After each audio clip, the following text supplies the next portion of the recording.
અહીંયા તમે જોઈ શકો છો ઘણો બધો શેરડીનો સ્ટોક પડ્યો છે, જે આ કથા સાંભળવા આવતા ભાવિ ભક્તો માટે ઠંડો રસ પાવા માટેનો આ બધો શેરડીનો સ્ટોક છે. અને અહીંયા તમે નિહાળી શકો છો મોટું જબર રસ કાઢવા માટેનું મશીન મૂકેલું છે શેરડીના. અને મિત્રો તમે અહીંયા નિહાળી શકો છો અત્યારે છે ને તડકો બહુ છે ને એટલે ઠંડા ઠંડા શેરડીના રસનું વિતરણ થઈ રહ્યું છે. અને ઘણા બધા મિત્રો અહીંયા સેવા પણ આપી રહ્યા છે. તો તમે વિડીયોમાં નિહાળી શકો છો. આ જુઓ પાછળ શીસુડો છે મોટો. આ બાજુ તમે જોઈ શકો છો ડાળ પણ બનીને તૈયાર થઈ ગયેલી છે. અને હવે છે ને આપણે આમ રસોડામાં આગળ આપણે જઈએ ને તો આ બાજુ જુઓ અત્યારે ઘણી ખરી રસોઈ તો બનીને તૈયાર થઈ ગયેલી છે, પરંતુ જે આમાં બીજી અમુક ઘણી રસોઈઓ છે તે બનતી હોય છે. તો આ બાજુ તમે જોઈ શકો છો અત્યારે શાક બનીને તૈયાર થઈ ગયેલું છે. અહીંયા આ છે મોહનથાળના બટકા. અને અહીંયા છે ને તમે બુંદીનો સ્ટોક જોઈ શકો છો આ ટ્રેક્ટરની ટોલીમાં. આ જો આખી ટોલી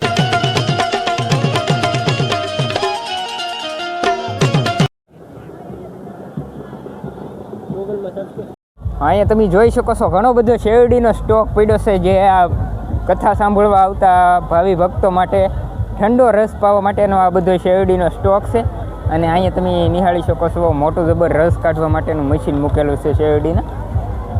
આ તમે જોઈ શકો છો ઘણા બધા સ્વયંસેવકો ભાઈઓ અત્યારે છે ને ભાઈ ઠંડા ઠંડા શેરડીના રસનું વિતરણ કરી રહ્યા છે. તો એમની સેવા માટે એકવાર વિડીયોમાં જય સિયારામ લખી નાખજો. હા જુઓ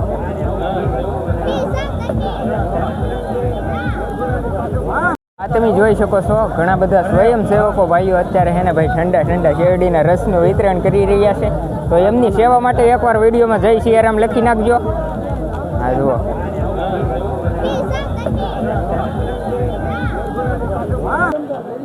અને અહીંયા તમે જોઈ શકો છો અત્યારે પ્રસાદ બની રહ્યો છે સુરમાનો. જો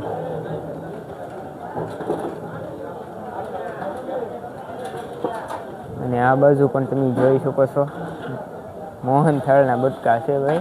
આવડા મોહનથાળના બટકા અને આવડા બધું છે ને તેલ, આ જે મરચું ને એવું હોય ને હળદર ને બધું પાવડર છે. આ બધું જુઓ આવડો બધો વઘારનો સામાન ને એવું બધું પડ્યું છે. જો મિત્રો આ રસોડા વિભાગમાં છે ને 3 ટોલી છે ને, એમાં આ પહેલી ટોલી છે ને એમાં બુંદી ભરેલી છે, બીજીમાં મોહનથાળ અને ત્રીજી છે ને એમાં ગાંઠિયા ભરેલા છે. તો આવી રીતના 3 ટોલી છે. તમે જોઈ શકો છો અત્યારે રોટલીનું કટિંગ કામ ચાલુ છે.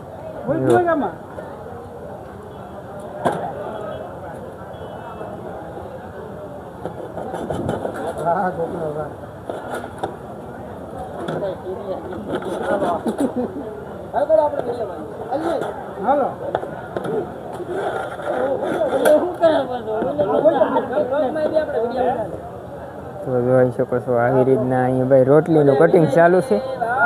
પાણી જય આ બાજુ તમે જોઈ શકો છો ડાળ પણ બનીને તૈયાર થઈ ગયેલી છે.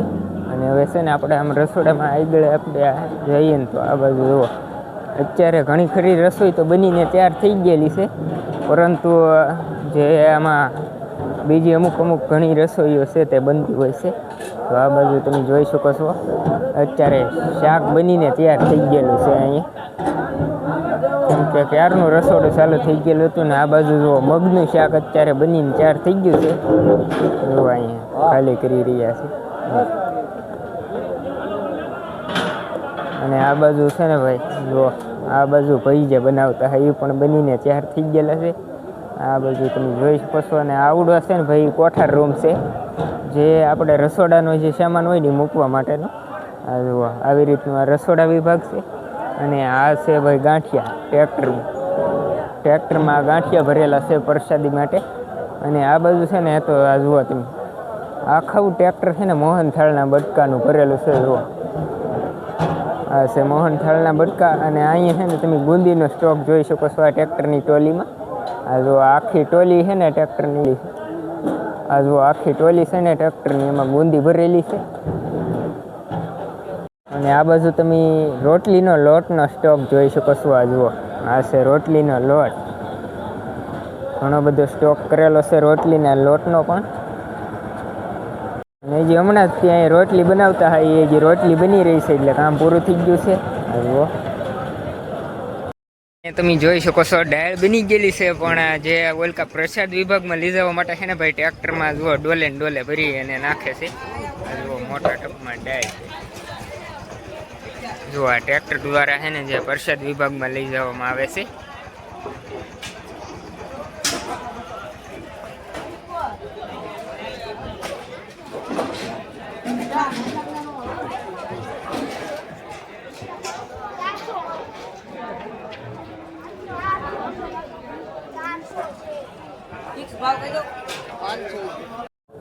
જોઈ શકો છો તમે ભાત અત્યારે ગરમા ગરમ તૈયાર થઈ ગયા છે.